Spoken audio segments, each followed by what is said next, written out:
নমস্কার, আমার চ্যানেলে তোমাদের সবাইকে স্বাগত। আজকের গল্প আমরা আছি, হরিনারায়ণ চট্টোপাধ্যায়। ছেলেবেলা থেকে আমার ভূত খোঁজার নেশা। যখনই পুরো বাড়ির খোঁজ পেয়েছি, যেটা ভূতেদের আস্তানা, সব কাজ ফেলে সেখানে গিয়ে হাজির হয়েছি। গুরুজনদের হাজার নিষেধ সত্ত্বেও রাত কাটিয়েছি সেখানে, কিন্তু ভূতের সন্ধান পাইনি। কতবার যে শ্মশানে ঘুরেছি তার ঠিক ঠিকানা নেই। অমাবস্যার রাতে কুকুর শেয়ালদের আগুন জ্বলা চোখ দেখেছি। এলোমেলো বাতাসে মরার খুলি থেকে অদ্ভুত শব্দ বের হয়েছে, তাই শুনেছি, ভয় পাইনি। সব দেখে শুনে একটা ব্যাপারে নিশ্চিন্ত হয়েছি, ভূত নেই। ভূতের কাহিনী মানুষের কল্পনা। যারা বলেছেন স্বচক্ষে ভূত দেখেছেন, তাঁরা নিছক চোখের ভুলের শিকার হয়েছেন।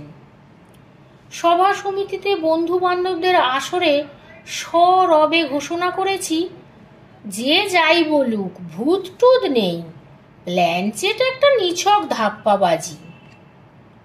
ঠিক এমন সময়েই একটা চিঠি এলো। চিঠিটা লিখেছে শৈলেন, আমার কলেজের অন্তরঙ্গ বন্ধু শৈলেন দাস। শৈলেনও আমার মতো বিশ্বাস করত ভূত নেই। ভূতের নিবাস মানুষের অলস মস্তিষ্কের এক কোণে।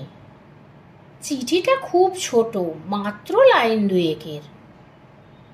যদি ভূত দেখতে চাও, অবিলম্বে ঘাটশিলায় আমার কাছে চলে এসো, শৈলেন।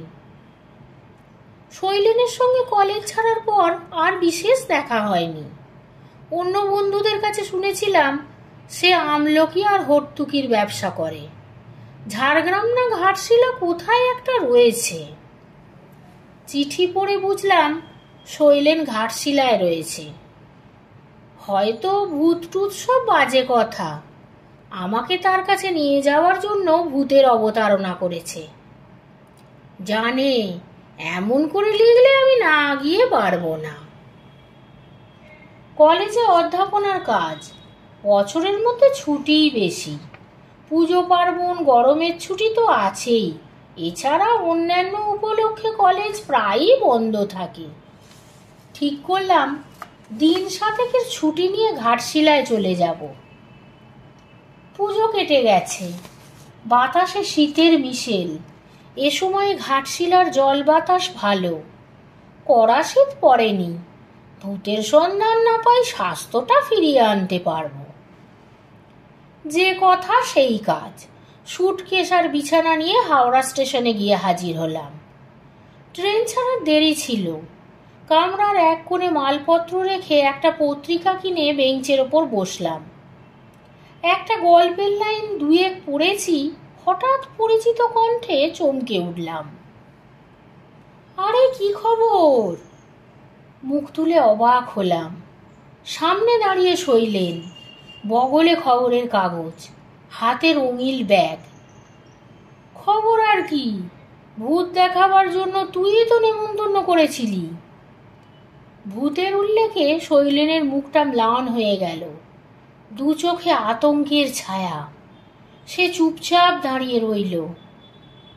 কিরে, কথা বল। কি বলবো, ব্যাপারটা আমিও ঠিক বুঝতে পারছি না।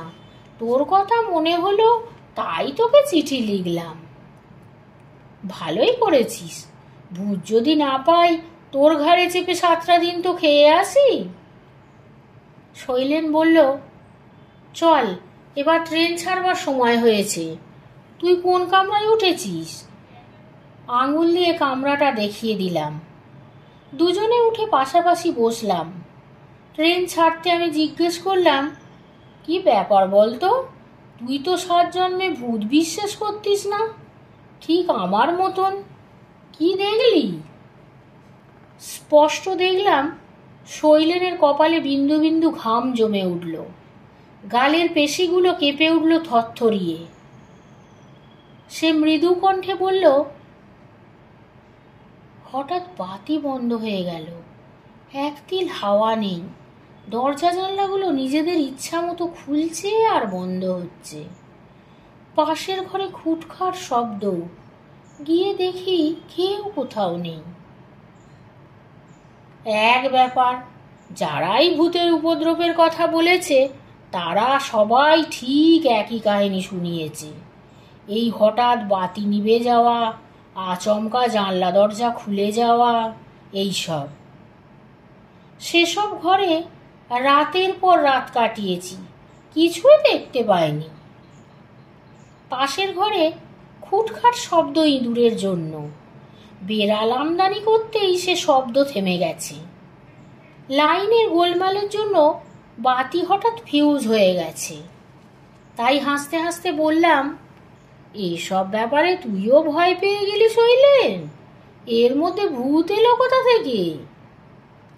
শৈলেন আমার একটা হাত চেপে ধরল, ভয়ার্ত কণ্ঠে বলল, ওসব কথা থাক ভাই, অন্য কথা বল, যা দেখবার গিয়েই দেখবি।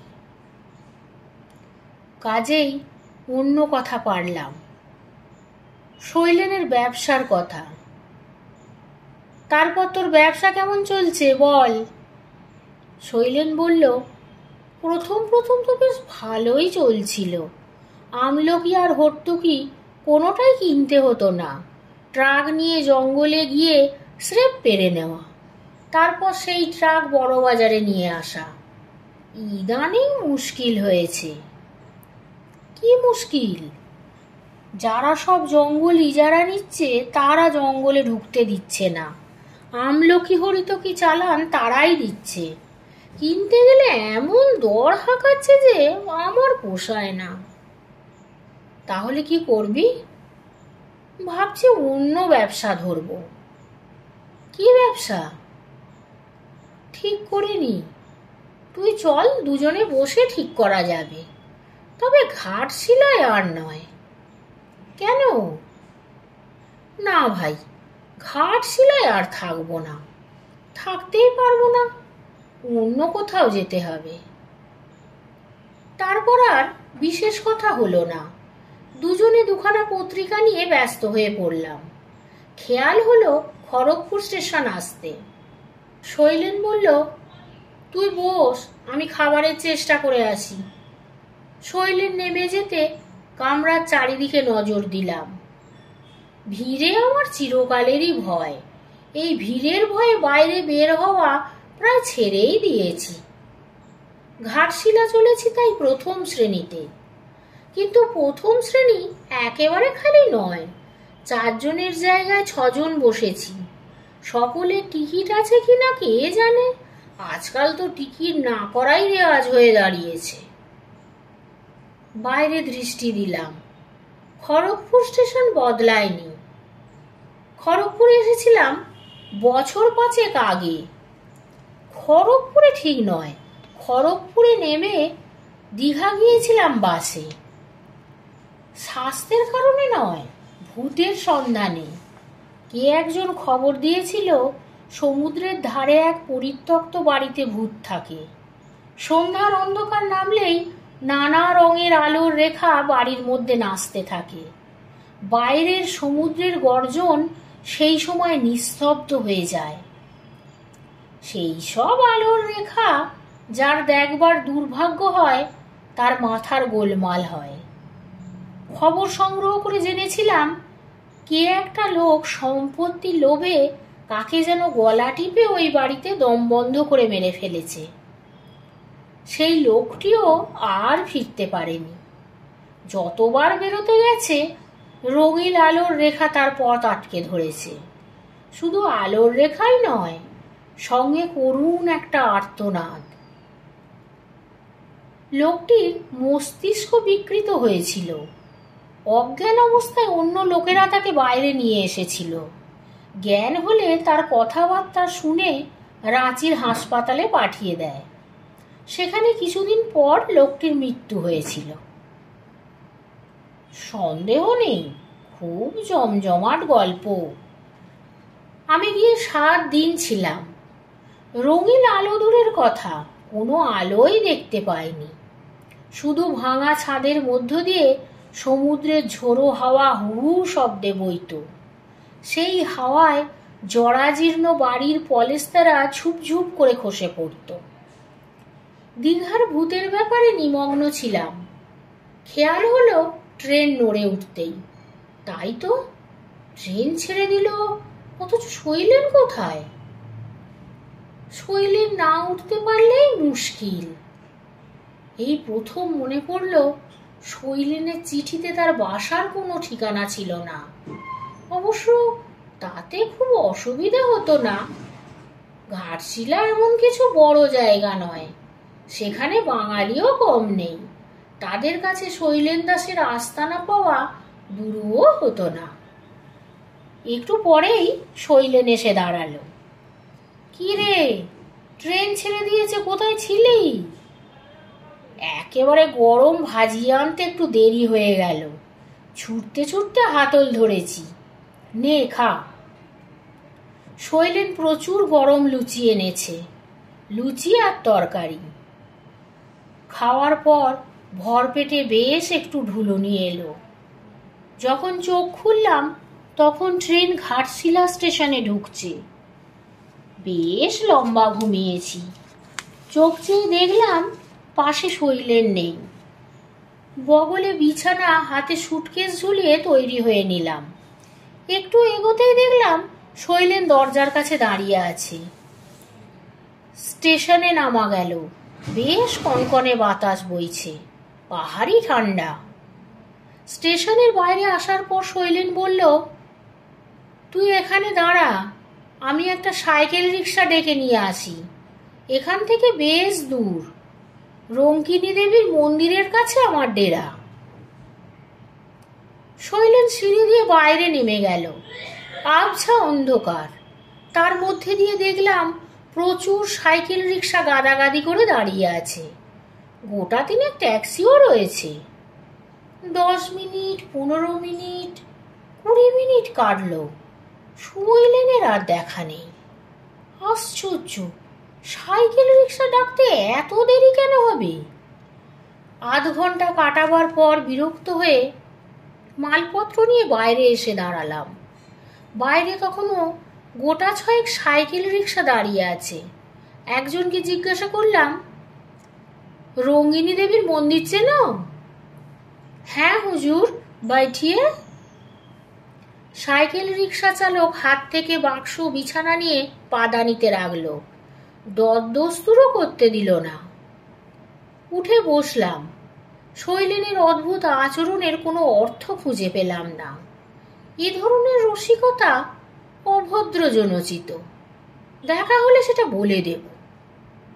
বেশ অনেকটা পথ, ঝাঁকুনিতে কোমরে ব্যথা হয়ে গেল। সাইকেল রিক্সাওয়ালাকে যখনই জিজ্ঞাসা করি, আর কত দূর রে, সে বলে, আগিয়া হুজুর। অবশেষে মন্দির নজরে এলো। তার কাছে একতলা বাড়িও দেখতে পেলাম। কাছে যখন আর কোনো বাড়ি নেই, তখন ওটাই শৈলেনের আস্তানা হবে। সাইকেল রিক্সার ভাড়া মিটিয়ে বাক্স বিছানা নিয়ে দরজার সামনে গিয়ে দাঁড়ালাম। হাত দিয়ে ঠেলতেই দরজা খুলে গেল। তার মানে দরজা ভেজানো ছিল। ভিতরে জমাট অন্ধকার। সুটকেস খুলে টর্চ বের করলাম। আমাকে ভয় দেখাবার জন্য শৈলেনের বদমাইশি? আগে ভাগে চলে এসে বাড়ির মধ্যে ঢুকে কোনো ফোন দিয়ে আসছে? ঘরের কোণে টর্চের আলো পড়তেই চিৎকার করে উঠলাম। মেঝের উপর শৈলেন পড়ে রয়েছে, চিত হয়ে, দুটি চোখ বিস্ফারিত, মনে হয় খুব ভয় পেয়েছে।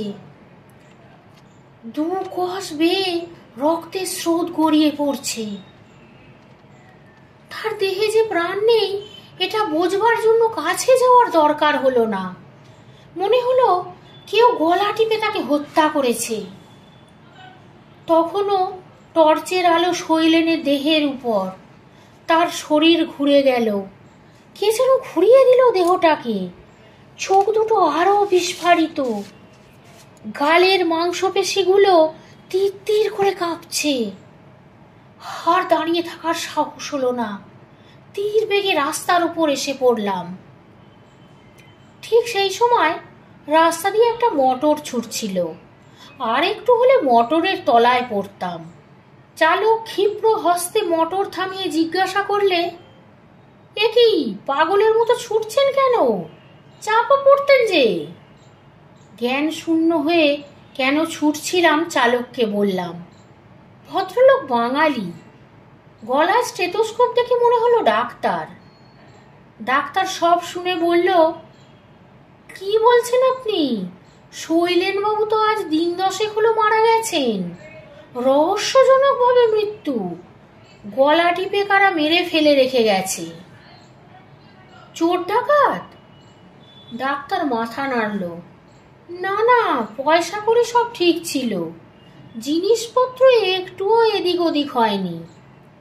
বাড়িটার খুব বদনাম আছে, এর আগেও 2 জন এভাবে মারা গেছেন। কিন্তু আপনি দেখলেন কি করে? পুলিশ থেকে তো দরজায় তালা দিয়ে গেছে। বললাম, কই না তো, দরজা তো খোলা। চলুন তো দেখি। টর্চের আলো ফেলতেই চমকে উঠলাম। দরজায় বিরাট আকারের 2টি তালা। ডাক্তার এ নিয়ে আর কিচ্ছু জিজ্ঞাসা করলো না, শুধু বলল, স্টেশনে যাবেন তো চলুন, আমি ওই দিকেই যাব। রাস্তায় একটি কথাও হলো না। কোনো কথা বলবার মতো মনের সাহস আমার ছিল না। শৈলেনের বিভৎস 2 চোখের দৃষ্টি আমাকে বধির করে ফেলেছিল। প্ল্যাটফর্মে বেঞ্চের ওপর বসলাম। জানি আমার কথা কেউ বিশ্বাস করবে না। যে লোকটা 10 দিন আগে মারা গেছে, সে হাওড়া থেকে ঘাটশিলা পর্যন্ত আমার সঙ্গে এসেছে নিজের মৃতদেহ দেখাবার জন্য। এমন আজগুবি কথা কে বিশ্বাস করবে? দরজায় তালা আটকানো, মৃতদেহ কবে স্থানান্তরিত হয়ে গেছে, অথচ টর্চের আলোয় শৈলেনের সেই বিভৎস রূপ কি করে দেখলাম? ঠান্ডা কনকনে হাওয়া, কানের পাশে মৃদু কণ্ঠ, আমরা আছি, আমরা আছি, অবিশ্বাস করো না। অবিকল শৈলেনের গলা। আজকে